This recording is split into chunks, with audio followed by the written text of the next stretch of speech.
Bonjour, alors je vais vous faire la présentation du fonctionnement de la compagnie Gestion Le Cavalier Ruiz qui est spécialisée en tenue de livre et qui offre aussi d'autres produits.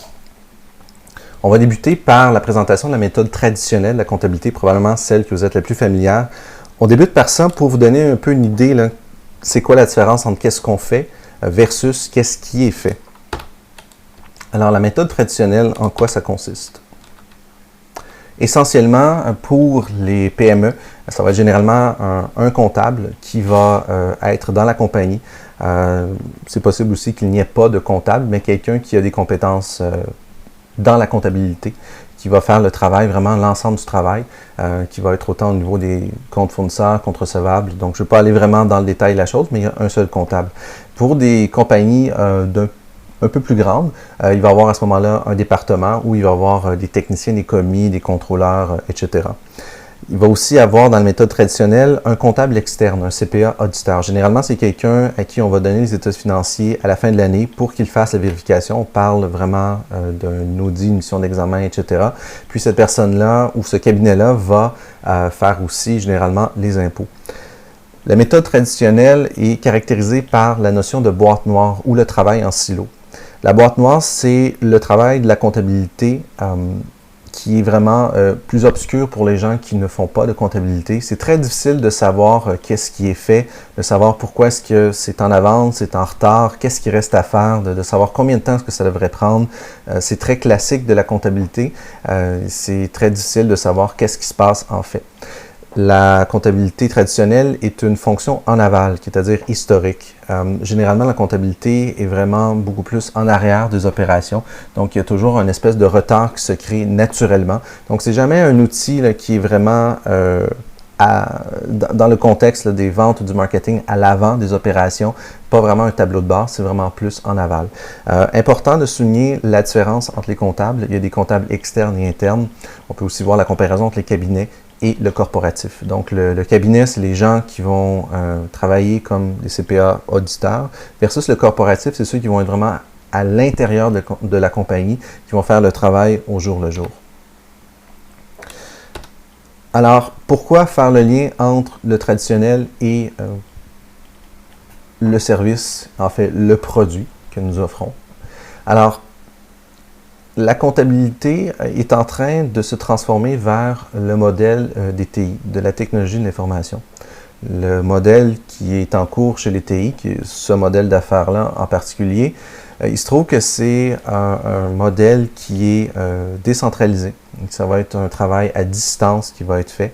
C'est quelque chose qui va être ponctuel, qui ne sera pas forcément toujours à l'interne. Très souvent, les départements de TI vont être externalisés complètement.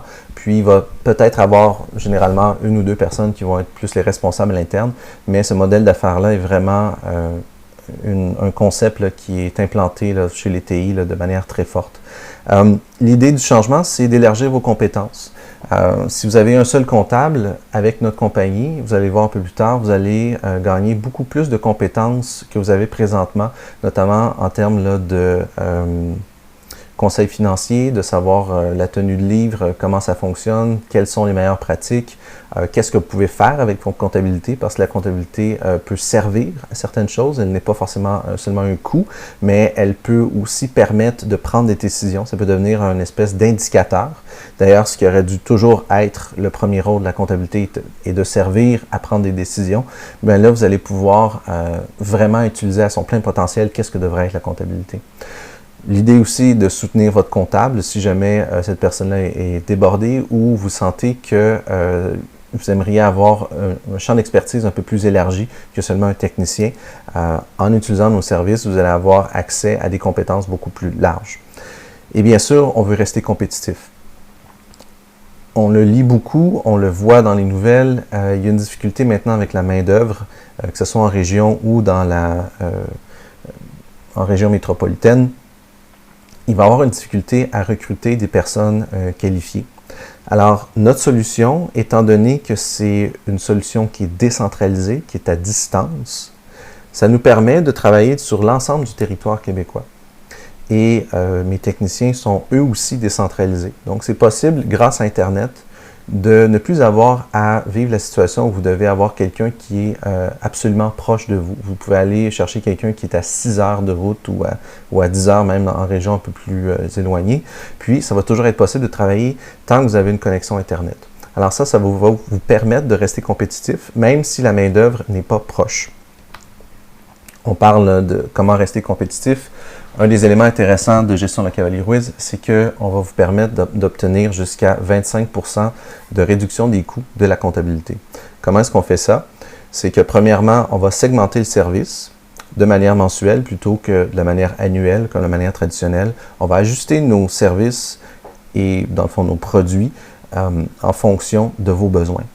Il y a aussi un autre élément, c'est qu'on va utiliser vraiment de manière très intense les nouvelles technologies, même en développement des applications, des logiciels pour vous, pour être en mesure d'utiliser l'ensemble des outils disponibles, soit existants ou de les faire fonctionner avec votre système.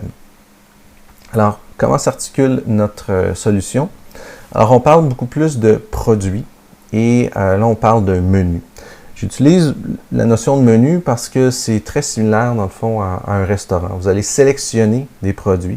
Vous n'aurez pas besoin de tous les produits. Vous allez peut-être avoir besoin de façon intermittente et les produits vont s'ajuster à vos besoins. C'est-à-dire que la tenue de livre, l'impôt corporatif, TPS, TVQ sont des éléments très familiers dans la comptabilité traditionnelle, sauf que nous, on va leur donner une touche beaucoup plus précise selon vos besoins. Peut-être que vous avez besoin d'avoir une évaluation de la TPS, TVQ, mais selon sur une partie du travail ou comment faire la déclaration ou réviser votre déclaration. Peut-être que vous allez avoir besoin d'une intégration avec une autre application. Alors à ce moment-là, nous, on peut développer un pont avec l'API existant ou on peut aller beaucoup plus loin en développant certains logiciels pour vous pour être en mesure d'utiliser à votre plein potentiel l'application que vous utilisez. Alors il y a différents produits qui sont là. Pourquoi est-ce qu'on parle de produits? C'est parce que ça permet d'avoir une limite un peu plus claire, c'est quantifiable, puis la segmentation du service va occasionner, dans le fond, une réduction de coûts, puis une meilleure idée de qu'est-ce qui se passe dans la boîte noire. La structure avec laquelle on travaille, comme je disais, on est décentralisé, c'est-à-dire que le travail est fait à 100% à distance, mais il y a quand même une structure à l'interne qui nous permet d'avoir une communication avec vous soutenue. Il va y avoir un service qui s'appelle, un produit, pardon, qui va s'appeler le CFO virtuel, puis aussi le produit du superviseur. Généralement, les CFO virtuels vont être beaucoup plus pour des compagnies qui sont déjà en développement ou qui vont développement dans le sens là, qui ont une expansion. Ça va être une compagnie avec un peu plus d'employés, mais c'est un service, un produit qui peut être offert dans le contexte d'un développement très particulier. Le CFO est généralement une personne qui va conseiller beaucoup plus dans des décisions là, comme d'acquisition de nouvelles compagnies ou de développement à l'international, des questions un peu plus pointues qui peuvent des fois même demander des services d'avocats externes. Alors ce CFO virtuel-là est vraiment un service un peu plus pour les compagnies d'un peu plus grande envergure. Malgré cela, il va avoir une structure qui va être associée à un travail d'un superviseur qui va être assigné pour vous. Il va y avoir un tech senior, puis un technicien ou des techniciens. Généralement, pour les compagnies de plus petits formats, ça va être un duo entre un superviseur et un technicien senior. Mais des fois, il va y avoir des besoins particuliers par rapport, je pense, à la paye, où à ce moment-là, vous allez avoir besoin probablement d'un technicien ou d'une technicienne de la paye, en plus du technicien normal que vous avez. Donc, c'est vraiment une possibilité d'avoir un département de comptabilité qui serait d'une bonne envergure pour une réduction de prix là, vraiment très intéressante pour vous. Alors, comment ça se déroule, le fonctionnement? Je répète encore une fois, on travaille à distance, mais ça ne veut pas dire qu'on est complètement déconnecté de vous. On va utiliser beaucoup d'applications pour être en contact avec vous. J'en ferai pas la liste, mais on s'adapte aussi à vos outils. Je pourrais nommer Slack, qui est une application très courante, ou des Google Hangouts, en plus du traditionnel téléphone, des textos, courriels, etc., LinkedIn, Messenger. Il y a vraiment une liste, une panoplie d'applications que vous pouvez utiliser, Basecamp. La liste est longue, mais on va vraiment garder une forme de suivi avec vous en instaurant un échéancier. On va utiliser les outils de communication que je vous ai nommés. On va créer aussi une forme d'archivage numérique, étant donné qu'on va travailler à 100% ou presque sur le cloud avec un archivage. Là, on peut penser à Google Drive ou d'autres outils là, comme Microsoft. Je pense que ça pourrait être un share qui pourrait être créé aussi. Il y a le Dropbox qui existe aussi. L'idée de l'archivage numérique, c'est pour pouvoir éviter là, d'avoir des multiples communications pour un document qui va être centralisé. On a aussi une compétence par rapport à l'archivage numérique. Il y a certaines normes qu'on respecte qui sont intéressantes là, à suivre pour qu'on puisse communiquer de manière plus efficace. Il faut aussi avoir bien sûr la définition de notre travail, où est-ce qu'il débute, où est-ce qu'il finit, si jamais vous avez déjà un comptable à l'interne. À la semaine, il va y avoir des suivis de la progression du travail, il va y avoir des échéanciers. Il y a bien sûr des échéanciers qu'il faut tenir compte, les DAS, les TPS, TVQ, etc.